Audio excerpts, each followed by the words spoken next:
In the last video, I made homemade spiced pear liqueur, and it was pretty easy and really good.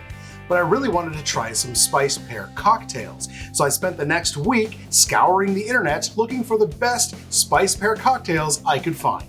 What's up, home bartenders? Today we're making 3 awesome spiced pear cocktails using our homemade liqueur. I've never tried these before, so let's make them together. Let's do it. Starting with the sparkling perry cocktail. All right, this one calls for an ounce of a pear eau de vie, that's unaged pear brandy. If you don't have that, vodka will work fine because we're adding enough pear flavors in other ways. After that, ounce of our homemade spiced pear liqueur and an ounce of pear juice. I've got here a pear nectar, so it's just extra sweet and extra yummy. Give it some ice. We're gonna shake that up and pour it into a champagne flute. We're then gonna grab some sparkling wine. I just have some cheap Prosecco here. Pour it in, let the bubbles subside.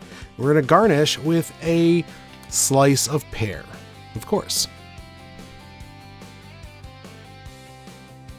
The sparkling perry cocktail. I don't think there's a sparkling wine cocktail that I've not liked, so I don't think there's any way this is not gonna be good.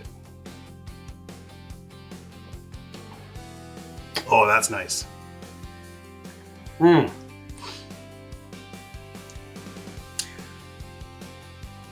I could use a little more spice in there, maybe like a little cinnamon syrup. There is definitely some spices coming from the pear liqueur, but because they're only in the liqueur, not in the syrup or anything else, it's not super present, but it's really pear forward. I mean, we've got the pear liqueur, we've got pear juice, and we've got the pear eau de vie. So this is definitely a pear forward drink. The sparkling wine adds a nice bubbly kind of dry bitterness to it because it is a drier sparkling wine, but this is really good. Wow, all right, starting strong. This one's called the Quadrant cocktail, and it's an equal parts cocktail, 3/4 ounce of everything. I'm grabbing the eau de vie, the pear eau de vie once again. The recipe did call for pear vodka, but I don't have that. You could use regular vodka if you wanted. We're then gonna do our spiced pear liqueur, 3/4 ounce. 3/4 ounce of a gentian liqueur. That's my homemade gentian liqueur, so check out that recipe. And then after that, our final ingredient will be 3/4 ounce of a dry vermouth. There's a stirred cocktail, obviously, because we've got no citrus, no juices. So we'll get some ice in the tin and give it a stir, stir, stir. We're serving this one in a rocks glass with some ice cubes. If you have a big rock of ice, that would be ideal, but I don't. And then we're gonna give it an orange peel, express those oils, and garnish. The Quadrant cocktail using our homemade spiced pear liqueur and my homemade gentian liqueur. Cheers.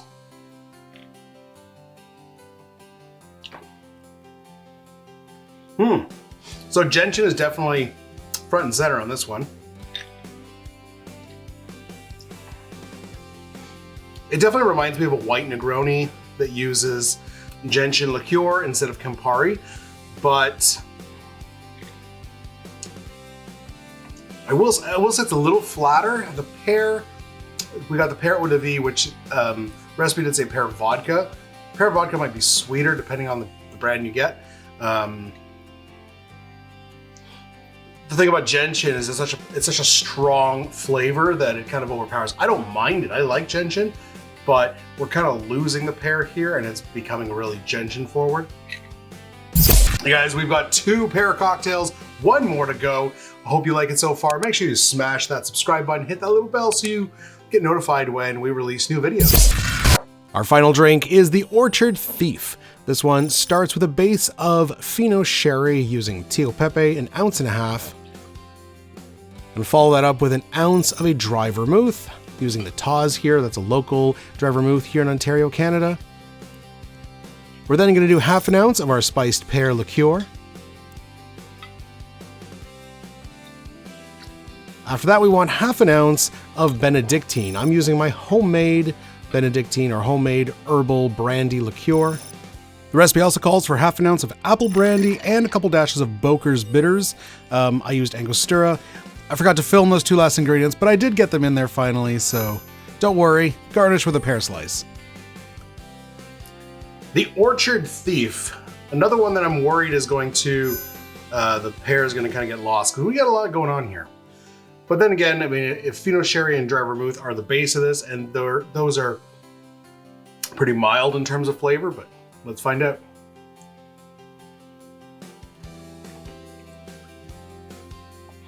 Ooh, that's funky.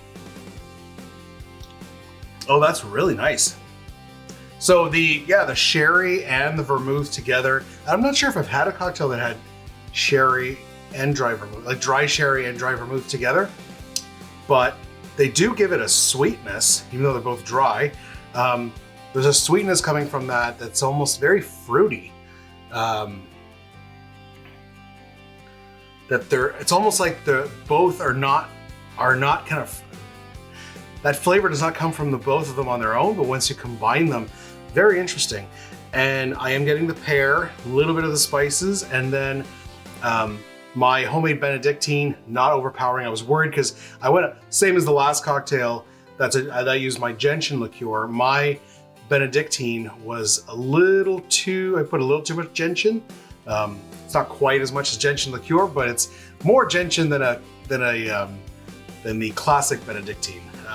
But it's not overpowering here. I am getting some spices, a bit of cognac from that, but it's not overpowering. Oh, that is really funky. I love that. I mean, this will depend on, obviously, on which dry vermouth you use, which sherry you use. I'm using Tio Pepe. It's pretty standard Pinot Sherry, but I'm using a local dry vermouth, which has a cinnamon quality to it, which plays nicely with the spiced pear, of course. Man, this was just a lot of fun. I like this.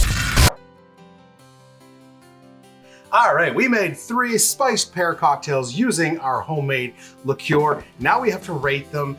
In first place, I'm gonna give it to the Orchard Thief. I kind of expected this one to be in last place because the pear was really taking a back seat to all the other ingredients, but the flavors just work so well in that, and the mix of the Pinot Sherry with the vermouth blended together with everything else has a really unique quality to it. It's hard to explain. You just have to try it, but it's really good. Second place, gonna give it to the Sparkling Perry. That's just a perfect kind of fall sparkler, autumn sparkler. I mean, I'm a huge fan of the Autumn Spritz, which has apple brandy with cinnamon syrup and sparkling wine. This is right up there with that one. It's not quite as spicy. Obviously, it's pear, not apple, but just as much an autumn drink. So yeah, really good. And in last place, the Quadrant cocktail. It's not a terrible cocktail. It's giving me white Negroni vibes, and I would just prefer to have a white Negroni. I don't know if maybe it's missing the gin. Maybe gin will work better than the eau de vie that I used in this one. Maybe that's what's missing, those botanicals. I don't know, it's falling flat comparatively to a white Negroni, which I really do like. But that said, not terrible. Well guys, that was a lot of fun. Make sure you check out the recipe for the Spiced Pear Liqueur. And there are some other ones. Do you have a pear cocktail that you would use the homemade Spiced Pear Liqueur for? If you do, leave it in the comments down below. If you want to see the recipe for the Spiced Pear, check out this video right here. If you want to see all our fall cocktails, we've got a whole playlist of fall cocktails, check out this playlist right here. Otherwise, we'll see you in the next video. Cheers.